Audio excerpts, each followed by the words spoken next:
Hello, welcome to the Long Road Physics introductory video. Just a short presentation, about 10 or 15 minutes, when I'm going to tell you a little bit about the course and about the summer work that we're hoping you'll be able to do before you come to Long Road to study physics. So my name is David, I'm the course team leader for physics, and I'm just going to get up PowerPoint to share with you to talk through how this course runs, and hopefully give you an idea of how to prepare yourself to do as well as you possibly can. So as I say, it's an introduction to physics and to the summer work. First of all, welcome. I'll be very much looking forward to seeing you in Long Road studying physics. It's a fantastic course. We've been doing it for a few years, and the students generally really enjoy the work that we cover on this course. It leads very well from your GCSE work, and the teachers who are teaching physics have all taught GCSE in schools over the years. So the first thing is the actual specification we use. It's the OCR Physics A specification from 2015. Do be a bit careful, there is an OCR Physics B specification, which is clearly different, but we choose the OCR Physics A, as I said, because it leads on really well from the work that you've done at GCSE. You can find brief details in the Long Road prospectus or on the website underneath the tab of courses. They're only brief because that's obviously just for the website. The specification document itself is something of about 75 pages, but it's useful to refer to that at times.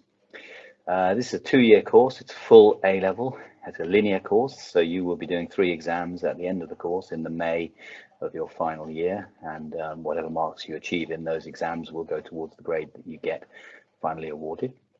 There are practicals that need to be completed across the course, and that goes towards the practical endorsement, which is essentially just a tick. Yes, you have got the practical skills, you've demonstrated the practical skills. It doesn't contribute anything towards the final grade.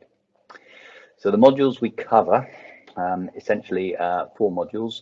In year 1, we do forces and motion up to Christmas, and then after Christmas we do electrons, waves and photons. Same pattern in year 2, we do Newtonian world and astrophysics up to Christmas, and particles and medical physics after Christmas. So probably useful to know about the weekly structure for how we teach physics. You get the same tutor for both years, so there's no split teaching or change in teachers during your course. You get 3 lessons a week, 1.5 hours each. You'll generally get at least a practical a week, depends on what exactly we are covering. Some areas of the course have less practicals than others. You will achieve a good understanding of the work because we ask you to do prep work before each lesson. That's to prepare you for what you're about to cover. We ask you to complete problem sheets each week, which is essentially practicing applying the physics that you've covered in that week. And we also give you a homework each week, which again is past A-level questions based on the work that you've been learning during the week. So it's an assessment of whether or not you can actually apply the physics you've been learning in class and studying during the week to A-level questions. You can get help for any of this at any point because 2 lessons of the Long Road week are study plus sessions, so teachers are available for one-to-one help. You can come up to the physics lab and ask for whatever assistance you need in any aspect of the course. Important to point out, you are getting 3 lessons at 1.5 hours each, so that's 4.5 hours teaching each week, and we would expect that to be reflected equally with 4.5 hours of your own study, where you're building up and developing your skills and understanding of physics. Practical work, we, as I said, have an endorsement of practical work across the 2 years. So essentially in each year there's 6 set practicals during which we develop your skills and record that you've achieved those skills. There are other practicals that are not part of the set practicals, which obviously help you understand some of the physics that we're covering. Practical work you do in pairs. Some can take a long time, can take a full lesson, and you also get a Long Road workbook for your practicals to help you write them up and achieve the necessary notes and conclusions from the practical that we've done. During the year you'll have assessments, essentially formative assessments, so these are helping you develop your understanding would be homework, class tests and worksheets, or we might be doing a number of questions during the class on your whiteboards. But again, you'll have an idea of how well you're understanding things, and you can ask questions to develop your understanding in these activities. Summative assessment, so more exam based. This is a grade you've got from answering the questions and the marks you've achieved. We call them key assessments, KAs, usually half-termly, so keeping a constant check on what you are able to remember and apply from the physics that we've covered in each half term in an exam condition.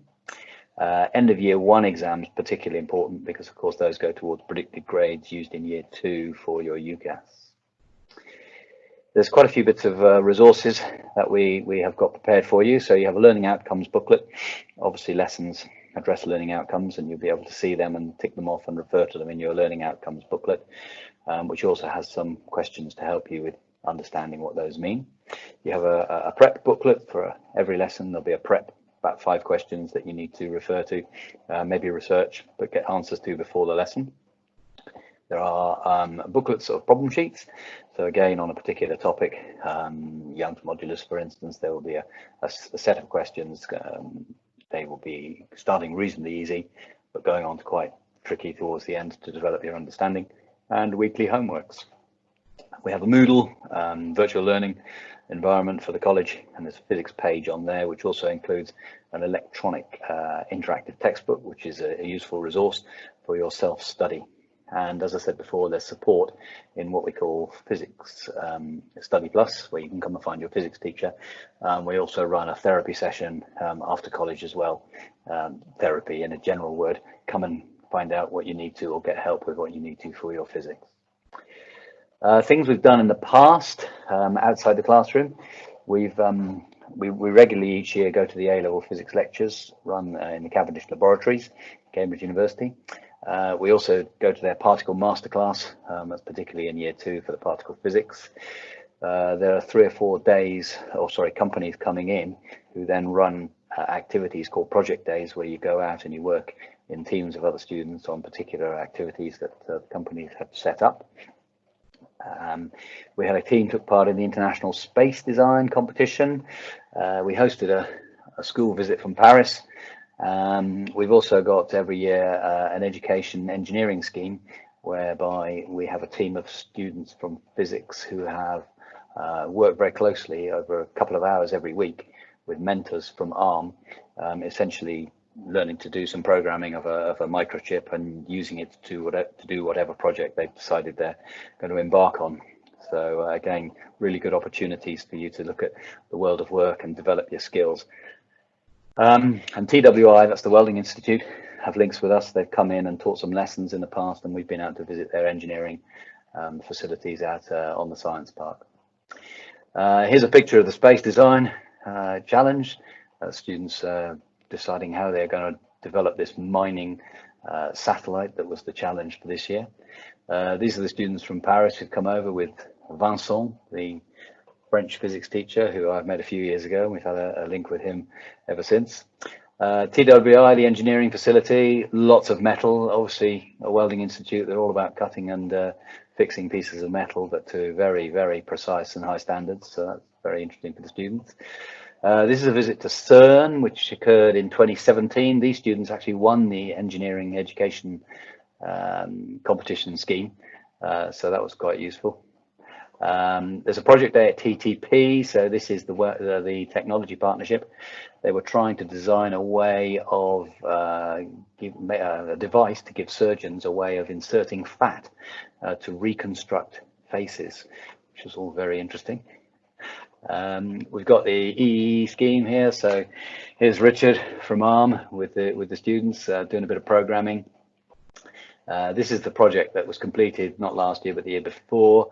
They actually won the people's vote, so that was great. I'm really pleased with them.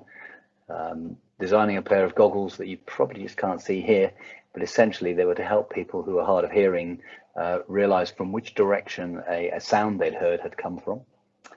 Engineering workshop in Cambridge University, again part of the ARM project, trying to design a mini sort of greenhouse. Here's some cheerful looking students at a lecture, the masterclass at Cambridge University. And that leads me nicely on to the summer work. Well, the end of this is to prepare you for a really good start to the course. So the content that I've picked for the summer work essentially links to the work in the first few weeks of the first module, which you might remember was forces and motion. It's basically got 3 parts. A few motion questions to remind you about velocity, acceleration, etc. from what you've done at GCSE. A bit of research and some summary to do about gravity and about satellites. And then I've put in some extension work trying to make it topical about Elon Musk and his satellites that you can actually look at in the night flying over above you. Essentially, my hope is that this will prepare you for the start, as I said, but also interest you. And I'd really like you to show me how good a piece of work you can produce.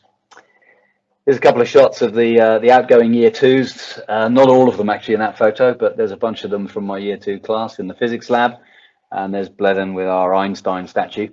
But essentially that's a little glimpse as to what it does look like in Long Road. So good to talk to you. Looking forward to seeing you next year in physics. And if you've got any questions, that's my email address down at the bottom corner.